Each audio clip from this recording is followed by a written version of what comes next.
Good morning and welcome to the June 25th, 2020 Rapid City Planning Commission meeting. If any member of the audience wishes to speak to an item on the agenda today, there are speaker request forms on the table along the left wall. Please fill out the request with the agenda number of the item you wish to speak to and hand it to the staff seated on the left of the dais. We would also like to ask that if any member of the audience has a cell phone or other electronic device, that you either turn it off or turn the ringer to silent. If you need to take a call, please step out to the hallway so the meeting is not disrupted. Items 1 through 11 have been placed on the consent calendar and may be approved as a group. Action will be taken on all consent items in accordance with staff's recommendation by a single vote. Any item may be removed from the consent calendar by any planning commissioner, staff member, or audience member for separate consideration at this time. The findings of this planning commission are recommendations to the City Council. The City Council will make the final decision with the exception of the following items. Item 5, 20PD021, and Item 6, 20PD022. The Rapid City Planning Commission's actions on these two items are final unless any party appeals that decision to the Rapid City Council. All appeals must be submitted in writing to the Department of Community Development by close of business on the 7th full calendar day following action by the Planning Commission. Are there any items 1 through 11 that staff would like removed? No, thank you. Any items 1 through 11 that any planning commissioner would like removed? 9? 2, 3, 4? All right. We got 2, 3, 4, 9, and 11. And then any items 1, 5 through 8, 10? That any audience member would like removed? The chair would then entertain a motion to approve the consent calendar items 1 through 11 in accordance with staff's recommendation with the exception of item 2, 3, 4, 9, and 11. All right, Karen made that motion and Rachel seconded the motion. Any discussion on the motion? All those in favor, please say aye. Aye. Opposed? Motion carries. Item number 2. Eric? Yes, and item number 2, I had quite a number of Microphone. It was on for a second. There are a lot of exceptions that are asked for in this particular request, and I had several questions. First of all, when we talk about the looping and tapping into the North Rapid pressure zone, a couple of questions are, one, is that going to be sufficient water pressure and water capabilities for that entire development that's going to be going in? And the other part of that is it's using, and this also goes for 2, 3, or 3 and 4 as well. They're using unapproved methods of looping to tap into that NRPZ. Mr. Chair, Vicki? the technical side of this, I will defer to Todd Pekash, that's in the audience today, from our Public Works Department. But please note, there are no exceptions requested with this application. This is just our standard, you need to do this or seek an exception that we call out in all of our plats. The looping design is unique, and I will defer to Todd on that one. But just a point of clarification, the applicants haven't asked for any exceptions yet. That's forthcoming. Todd, if I could have you assist me.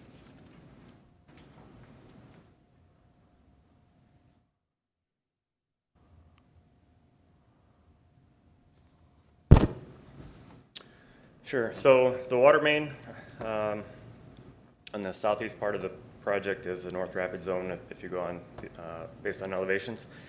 The rest of the project and everything that would be served is actually on the low level. And there's what's proposed is a zone separation valve that just separates the two systems, which is pretty standard. So the next step with the development engineering plans, we'll get a report that actually demonstrates that they have adequate pressure and flow. So what is this looping method that is unapproved? I don't understand. Well, the low-level water main exceeds our dead-end water main length, so they would be required to either loop it or get an exception for that. So I'm expecting an exception will come in for that with the calculations that demonstrate that they still have adequate flow. So currently, it's an unapproved method because it's never been done like this before? Or? No, we do this. We tie systems together, but it's not really considered looping because if the water main has a failure in it, it's not really all that easy just to open up the valve because the pressures of each system are different. And you anticipate, okay. So technically the pipes would ultimately be looped, but again, they're different systems, so it's not, we expect the looping on the same system. So ultimately, is this a design that goes before you and you approve the technical capabilities of this? There's no danger of using an unapproved method and it failing down the, you know. No. No, yes, the design will come next. We will review it. We will approve it or deny it based on their report and their justification and what we get with the next step. Okay. So this is just putting them on notice that it isn't automatically approved. You have to give us more information with the next step. So is all of this development that's going to be going in there falling, tapping into that North Rapid Pressure Zone? The entire development that's being built up out there? No, this is, North Valley is on the low level pressure zone. Oh. But it's just at the limits of where they're going right now. So the southeast portion of it is actually in the North Rapid Pressure Zone. We don't have any infrastructure there, so they will extend it. And so they'll build a short section of the North Rapid Zone. And then with Shepherd Hills, that's in the North Rapid, and that will eventually tie into this system. Okay. That's actually the item we're talking about right now is Shepherd Hills. Okay, it's the same. Yeah, it's the same thing. But Gotcha. Okay. All right. I appreciate that.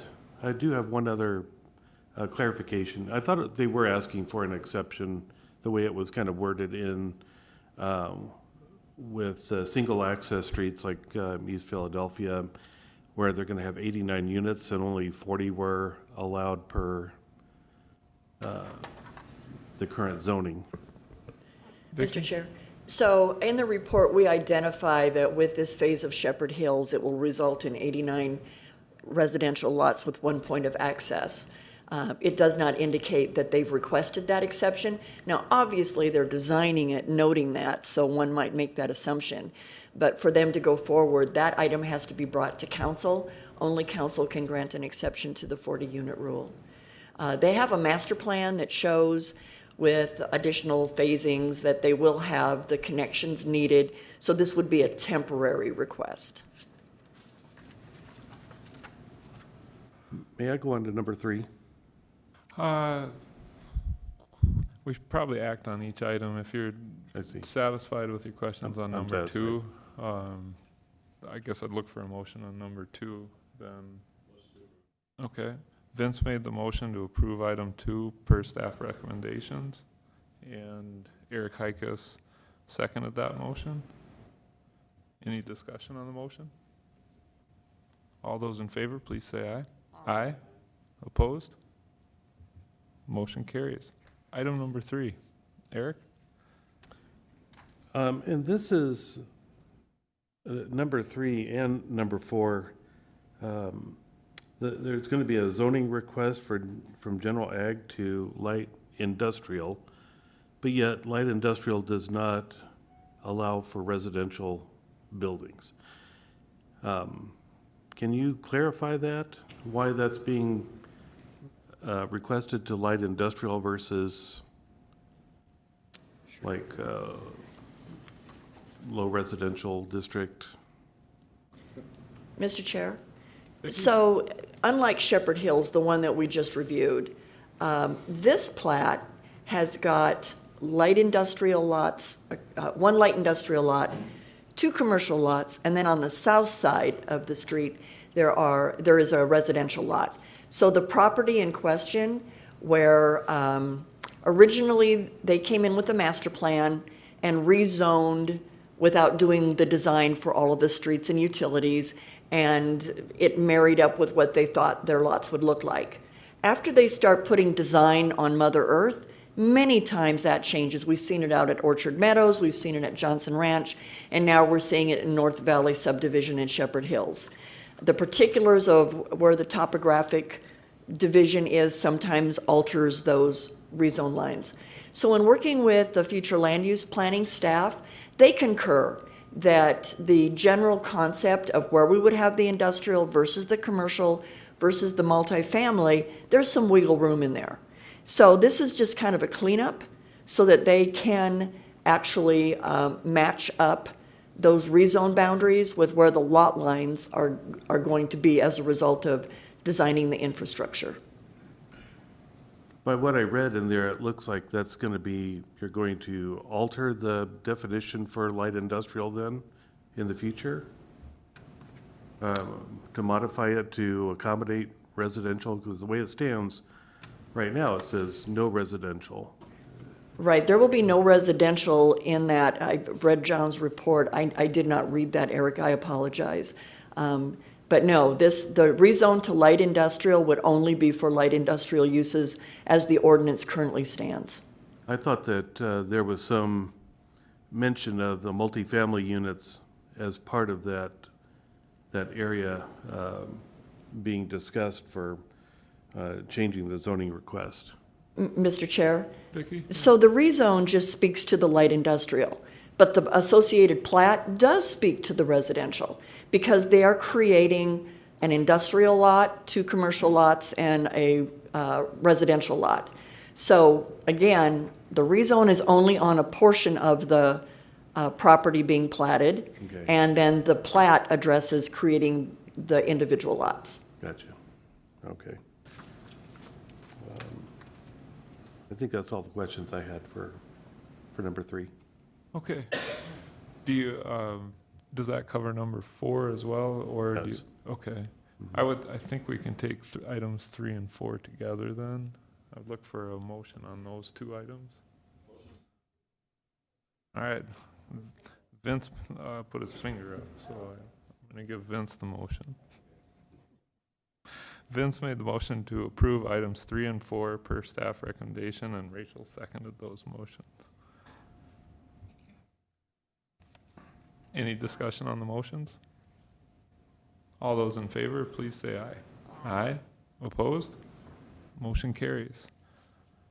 Item 9. Karen? Thank you, Mr. Chair. I had a couple questions for Kip. Good morning, Kip Harrington, Long Range Planning. Thank you. Kip, on the corner of Catron Boulevard and Highway 16, Yes, where they're ma'am. going to do the interchange, I know that's one of the higher requested places because of what happens in that interchange. Do you have a more update on how that's going to go across and when it's going to start? Is it going to be a couple of years yet? Yeah, the study is still undergoing. There has been a recommended alternative, but that has not been released to the public yet, and it will not be until that study is complete. But it has taken a look at that intersection in great detail, and we have come up with a recommended alternative, as well as alternatives along Highway 16 at Neck Yoke Road, and currently looking at the Rockerville area as well.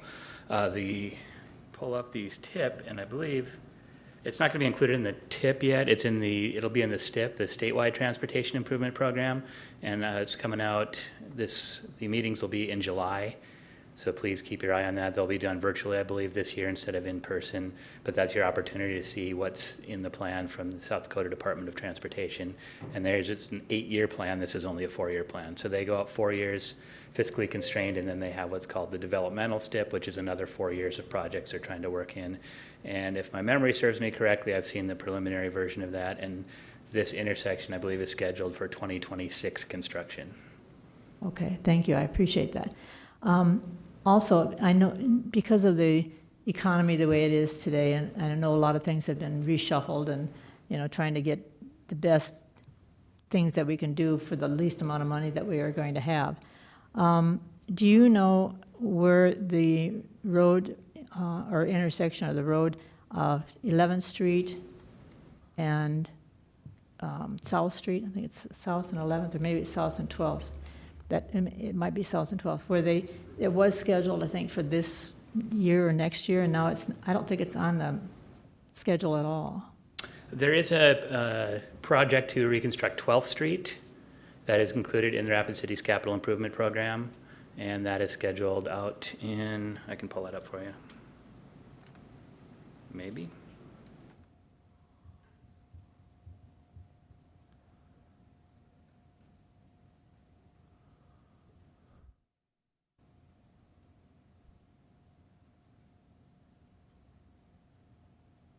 Uh, 12th Street from St. Joseph to Fulton is scheduled to get started in construction this year in 2020. Oh, thank you. I didn't see that. I must have missed it. I saw 12th Street, but I thought didn't know it went all the way to St. Joe. St. Joseph to Fulton, right there. Okay, And that project will cost about $3.5 million. okay. That's in 2020, so it Yes, ma'am. should start this fall or something like that. Mhm. Okay, thank you. That's all the questions I had. Thanks, Kip. You're welcome. Anybody have a motion to acknowledge the report? All right, Karen made the motion to acknowledge the 2021 through 2024 Transportation Improvement Program draft report. Is there a second? Vince seconded the motion. Any discussion? All those in favor, please say aye. Aye. Opposed? Motion carries. Item number 11, Rachel. I just need to recuse myself from this item. All right. Anyone besides Rachel have a motion on item? All right. Karen made the motion to acknowledge item number 11. And Vince seconded it. Any discussion on the motion? All those in favor, please say aye. Aye. Opposed? Motion carries with Rachel abstaining. Item number 12. I can't get back to the agenda. Okay, it's all you. Just one moment.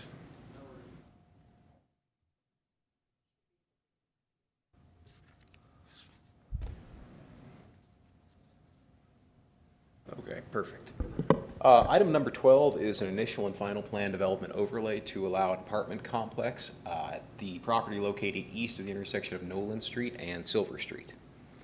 This is an aerial overview of the subject property, noting that it is 2.77 acres in size and that it is currently zoned medium-density residential district. In addition, it is part of the M Hill Overlay District as well. The future land use plan for the property identifies it as urban neighborhood. And on the city's major street plan, it is located adjacent to the terminus of Nolan Street, which is a local street, and then at the southern portion of Anamosa Street, which is identified as a proposed minor arterial street. This is the site plan that was submitted with the application. The applicant specifically is proposing to construct a 36-unit single building apartment complex that would consist of 3 stories. The apartment complex will include affordable housing units as well as part of that development. The property will be accessed off of Anamosa here on the north and off of Nolan Street at the end here on the south side, the southwest side of the property as well. While an apartment complex that's a single building is a permitted use within the medium density residential district, the applicant submitted this plan development overlay to request an exception to reduce the required off-street parking spaces from 81 spaces to 73 spaces. The applicants identified that their parking that they are currently showing on this site plan meets the South Dakota Housing Authority standards for an affordable project. Additionally, by reducing the parking by about 9% compared to what would be required, they are able to put in the snow removal areas and maintain their open recreational areas for their tenants. That would also be a requirement of the M Hill Overlay District. The M Hill Overlay District does have an increased parking requirement as is, and noting the type of development that this would be, there could be many single-car families that are occupying these units. So therefore, staff is recommending approval of the exception request to reduce the spaces from 81 off-street spaces to 73 spaces. This is just the landscaping plan for the property, noting some of the mature landscaping along the south side of the building, as well as that up against East Anamosa Street.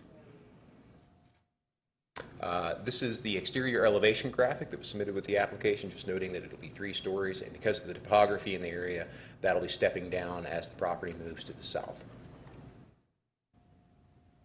These are just a few photos of the subject property. This is taken from Anamosa Street, looking back to the south, showing the notification sign. Just again, the same photo with a little different scope. This is a view back to the east from that same location on Anamosa Street. Back to the west. This is a view to the north of the subject property, just noting that there are other multifamily units that are in the immediate vicinity. And this is taken from the end of Nolan Street along the west side of the property, looking back to the east towards Interstate 190. And this is just a view back to the west from that same location, just noting again some of the multifamily units that are in the area.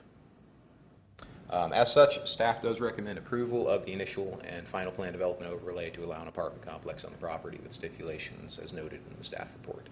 If you have any questions, staff is available at this time, and I believe the applicant's consultant is in the audience as well.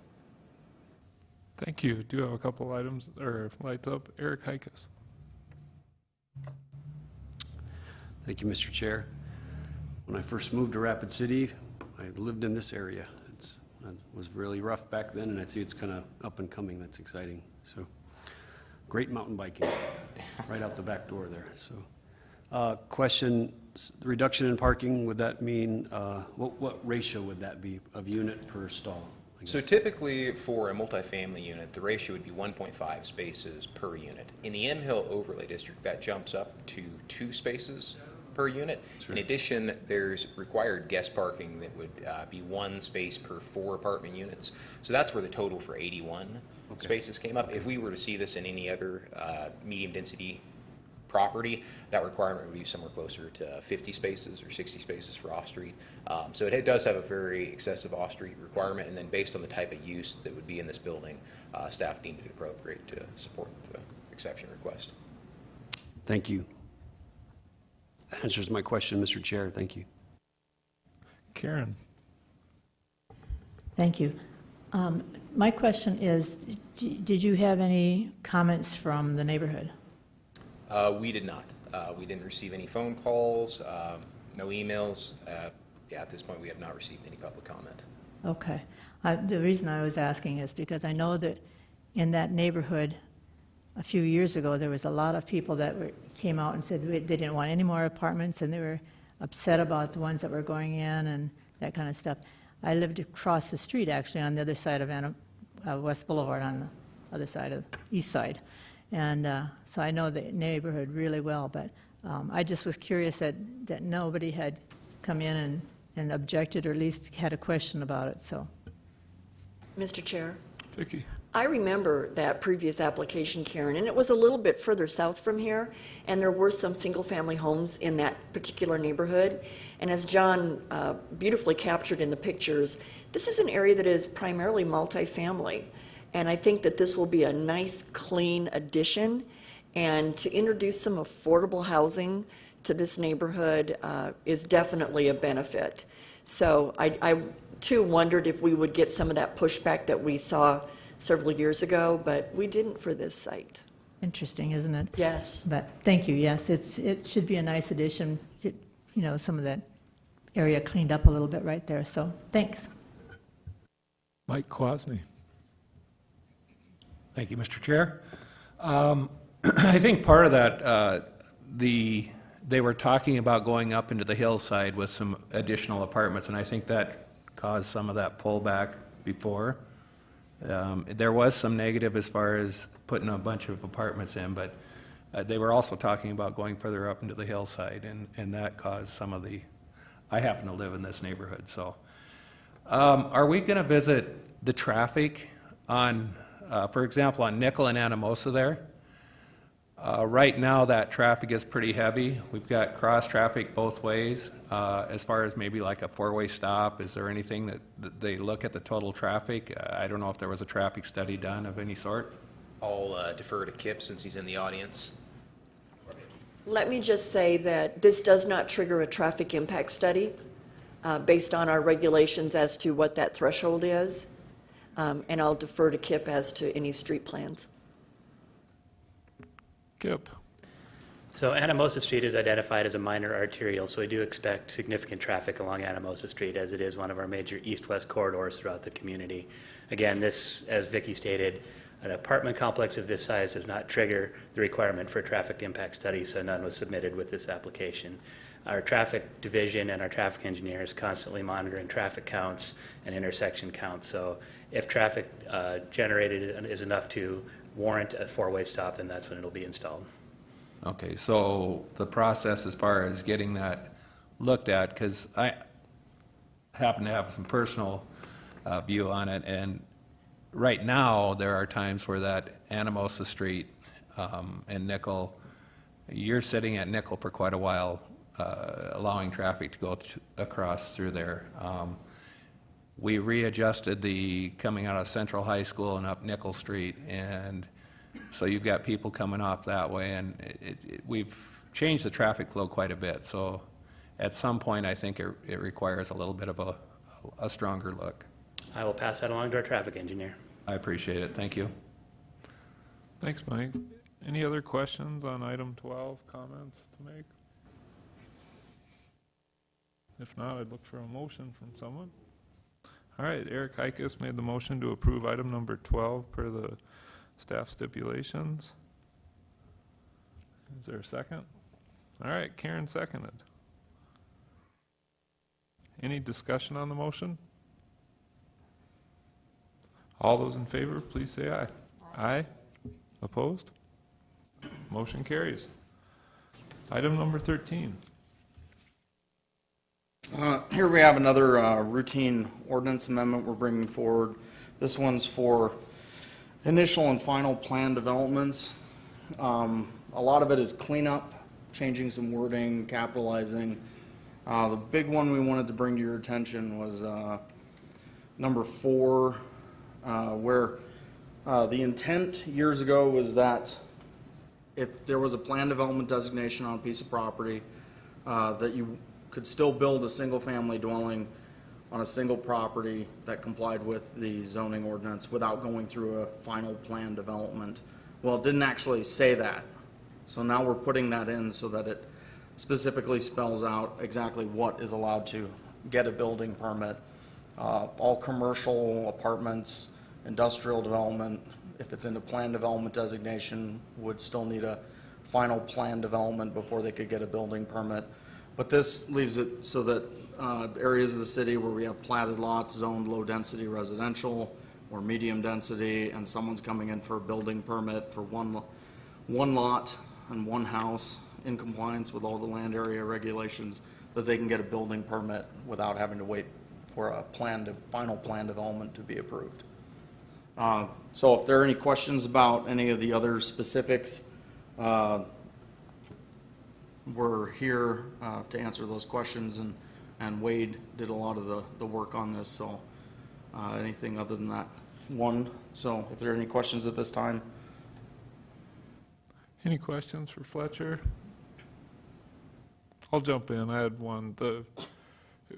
I guess usually the changes like the single family lot being allowed to pull a building permit come from experience.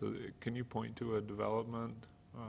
I was kind of wondering about Red Rocks, if that was... Red Rocks was one of them where we actually had a plan development before the Planning Commission for review and approval, and it got, the final plan development was continued to the next meeting, and we had a homeowner or developer run in at the end of the meeting and ask the Planning Commission to look at that item again because they were getting ready to pull a building permit, or had already pulled one with the expectation that the plan development was going to be approved, and it was continued. So that's where we got the current language, and then we noticed that it didn't actually specify single family on a single lot in compliance, so we're just cleaning that up as well. Gotcha.